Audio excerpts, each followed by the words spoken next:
टप्प्याटप्प्याने म्हणजे काय म्हणूया आपण की संत गतीने असेल, पण सातत्याने प्रयत्न करत ज्या समस्या विलासरावांनी पाहिल्या आणि त्यांनी पुढचं पाहिलं होतं की काय परिस्थिती होणार आहे आणि त्या परिस्थितीला तोंड द्यायचं असेल तर आपल्याला काय मार्ग शोधले पाहिजेत, काय बदल घडवले पाहिजेत आणि त्या दृष्टीने त्यांनी जो मार्ग दाखवला त्या मार्गावरती सातत्याने वाटचाल आम्ही करत आहोत. आणि त्यामध्ये आतापर्यंत ज्या गावांमध्ये काम झालं त्या गावांमधल्या लोकांनी जे सहकार्य केलं आणि प्रतिसाद दिला त्यामुळे हे काम थोडं थोडं पुढे सरकलं. आज इथे आपण पाहतो की इथे खरडला हे शेतकरी प्रशिक्षण केंद्र विकसित झालेलं आहे. जेव्हा पहिल्यांदा ही जमीन विलासरावांनी घेतली या संस्थेसाठी आणि तेव्हा ते इथलं जर चित्र आपण पाहिलं असतं तर जशी दुष्काळी भागातली माळरानं तशा पद्धतीचं इथे स्वरूप होतं. आणि आता जर आपण इथे पाहिलं तर म्हणजे तुम्ही सांगू शकाल की हे चित्र किती सुंदर इथे विकसित झालेलं आहे. आणि या सगळ्यामध्ये सातत्याने काम करणं आणि जसं विलासरावांच्या नंतर कल्पनाताई आणि आता सोनाली ताई शिंदे ही कामाची धुरा संस्थेची वाहत आहे आणि त्यातून हे सातत्याने केलेल्या कामाचं फळ आज आपल्याला या स्वरूपात दिसतं आहे. पण आपण जर मोठ्या व्यापक समस्यांचा विचार केला तर विलासराव असताना ज्या समस्या होत्या त्या समस्या म्हणजे संपन्नता काही प्रमाणात आली, पण पर्यावरणाच्या दृष्टीने विचार केला तर त्या समस्या अधिकाधिक तीव्र होत चाललेल्या आहेत. आणि त्या समस्यांना आपण कसे सामोरे जाणार आहोत याचा जर आपल्याला विचार करायचा असेल आणि त्याच्यावरती मार्ग शोधायचे असतील तर एकतर प्रत्येकाने आपल्या दैनंदिन आयुष्याच्या थोडंसं बाहेर जाऊन आपल्याला आणखी वेगळं काय केलं पाहिजे या दृष्टीने विचार केला पाहिजे. आणि समाजाप्रती आपलं जे कर्तव्य आहे, सामाजिक बांधिलकी आपण ज्याला म्हणतो की आज आपण आपलं कुटुंब ज्या समाजात राहतं, जगतं, वाढतं ते कशामुळे शक्य होतं तर समाजातले इतर अनेक घटक आपल्याला सहाय्य करत असतात.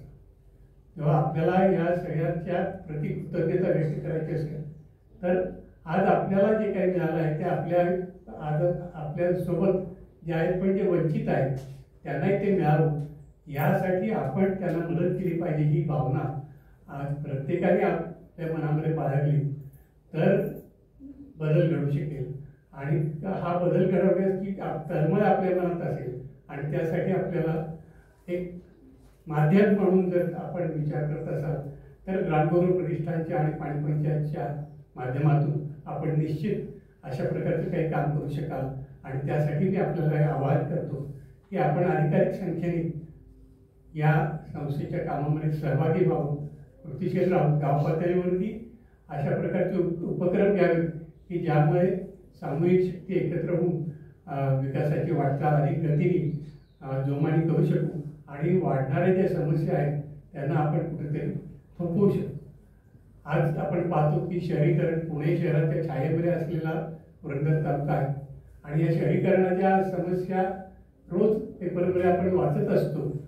वाहतूक कोंडी असेल, प्रदूषण असेल, झोपडवस्त्या वाढत आहेत, तर अनेक प्रकारच्या समस्या शहरांना दिसत असून सुद्धा मोठ्या प्रमाणात आधुनिक ग्रामीण भागातून ओघ शहरांकडे जातो आहे. तर याला जर पायबंद घालायचं असेल तर ग्रामीण भागाची संपन्नता वाढली पाहिजे, तिथे रोजगार वाढला पाहिजे, तिथलं पर्यावरण शाश्वत राहिलं पाहिजे, तिथे उजाड होता कामा नये. म्हणजे माणसाच्या भरणपोषणाची क्षमता तिथल्या पर्यावरणाचीही वृद्धिंगत व्हायला पाहिजे, कोसळून पडायला नको जशी आज आपल्याला दिसतं. तर त्या दृष्टीने आपण प्रयत्न करण्यासाठी सगळ्यांनी एकत्र बरोबर इथून पुढच्या काळात काम करू आणि त्यासाठी आपल्याला विलासरावांनी जी प्रेरणा दिलेली आहे ती काढली लावू आणि त्यातून आपल्याला निश्चित पुढचे मार्ग सापडतील जर आपण सगळ्यांनी एकत्र एकजुटीने काम केलं तर. आणि इथे कुठेही जरी आम्ही काही वेळा लाभार्थी वगैरे शब्द वापरतो तो खरं योग्य नाही.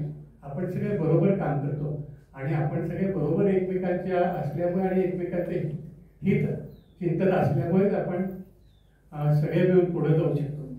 तेव्हा तसाच विचार आपण करावा आणि या कामामध्ये ग्रामगौरव प्रतिष्ठानच्या सहभाग सगळ्यांनी आपला इथून पुढच्या काळाची घ्यावा अशी मी आपल्या सगळ्यांना विनंती करतो, आवाहन करतो आणि माझे 2 शब्द संपवतो. धन्यवाद. धन्यवाद काका. यानंतर संस्थेचे विश्वस्त श्रीमती कल्पनाताई साळुंखे आपला मनोगत व्यक्त करतात. सर्वांना विनंती, गावातले लोक जात असतील त्यांच्यासाठी याच्यानंतर आपल्याला जेवणाचं आहे, जेवल्याशिवाय जायचं नाही.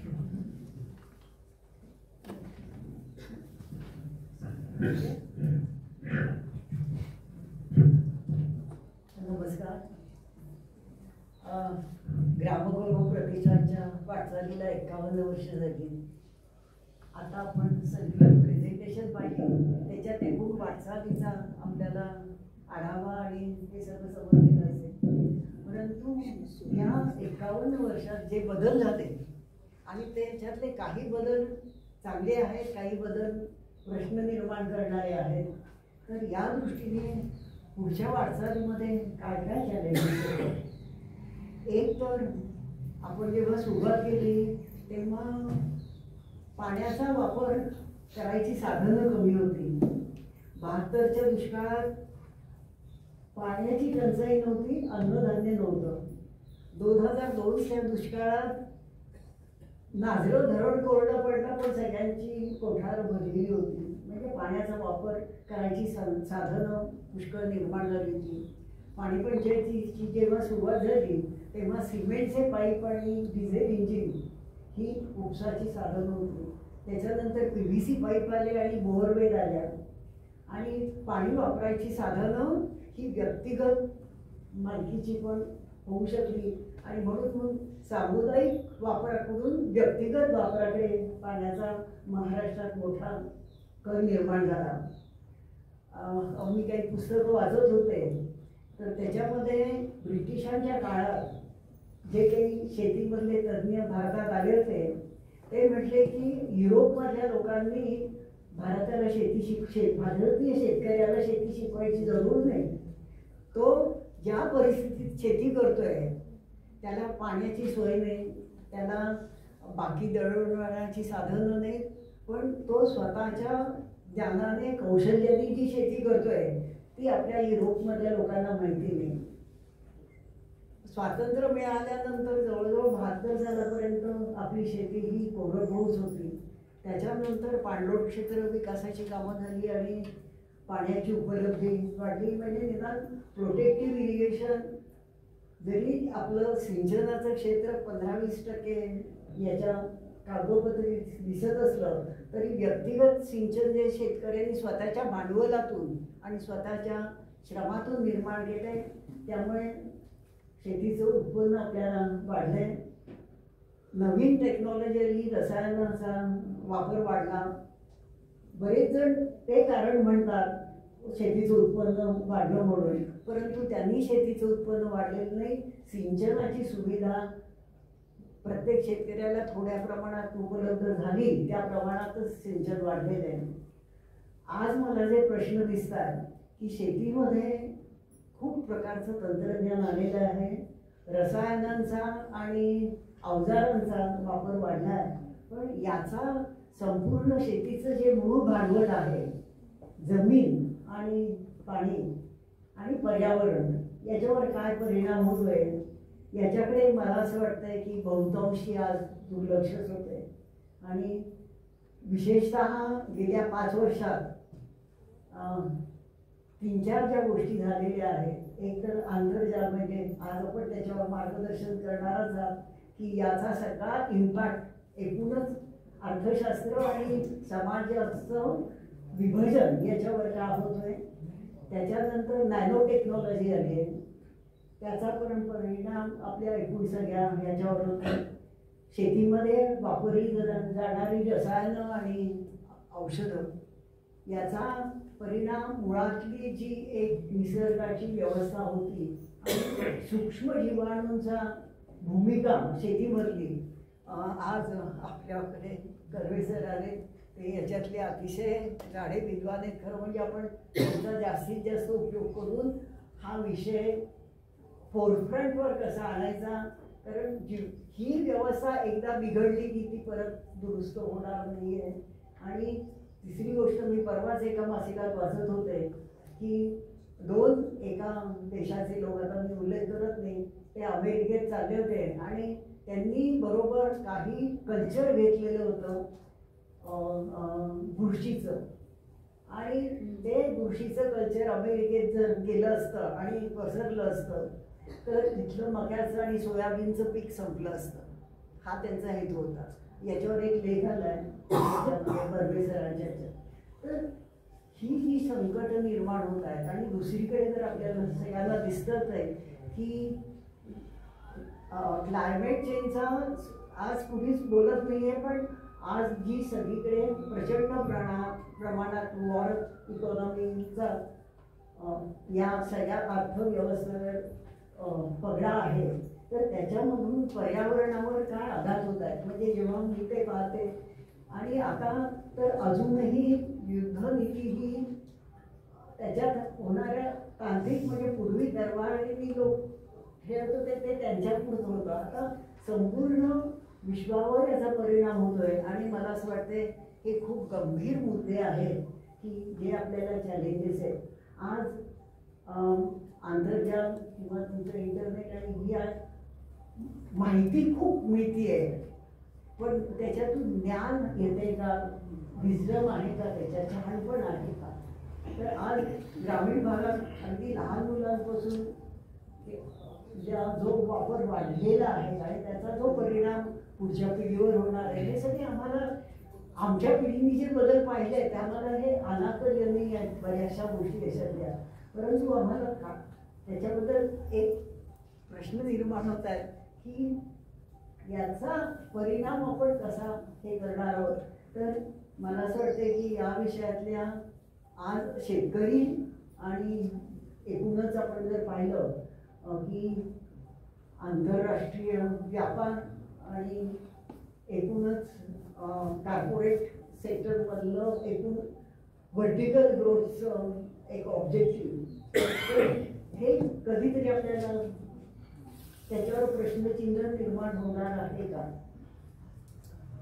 आणि समाजातली विषमता जोपर्यंत वाढत राहणार आहे तोपर्यंत हे प्रश्न अजूनच बिघड होतील. तर मला असं वाटतं मी हे माझं मनोमत व्यक्त केलं की आमच्यासारख्या पिढीला काय प्रश्न आहे, कारण आता आम्हाला बऱ्याचशा गोष्टी ह्या अनाकलनीय पण आहेत आणि त्याचे परिणाम पुढे काय होणार आहेत हे जरा थोडंसं तुमच्या सगळ्या सारख्या लोकांकडून मार्गदर्शन. आणि मग याला पर्याय आहेत का नाही, पर्याय बरेचसे आहेत, पण ते पर्याय देणारे ते विखुरलेले आहेत. तर त्या लोकांनी एकत्र येऊन जर काही एक ठोस भूमिका किंवा काही कार्यक्रम राबवायचं ठरवलं तर मग मला असं वाटतं की हे बदल होतील.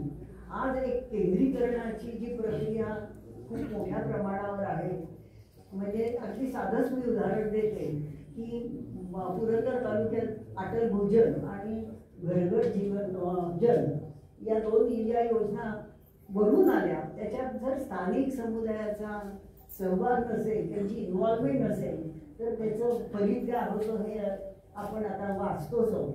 तर ही व्यवस्था बदलायची असेल तर नियोजनात तालुका हा अग्रभागी राहायला पाहिजे. आज आपल्याकडे भांडवल आहे, आपल्याकडे तंत्रज्ञान आहे, आपल्याकडे शिक्षित मनुष्यबळ आहे. तर या सगळ्या माध्यमातून आपण ही व्यवस्था लोकांच्या सहभागातून जास्त प्रभावी करू शकू का, हा एक मोठा प्रश्न आहे. आज सप्लाय चेन आपली संपूर्ण जागतिक झालेली आहे. ती ज्या गोष्टींचा पर्यावरणावर परिणाम होतो त्या बाबतीत तरी आपण काही विचार करून मर्यादित करू शकू का, हा पण एक मोठा चॅलेंज आहे.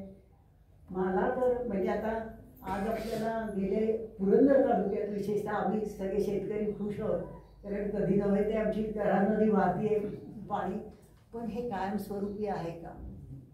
आज या जर्मनीमध्ये आणि इथे जिथे 12 महिने पाणी असायचं तिथे तापमान वाढीमुळे लोक बेजार, हे सगळं चित्र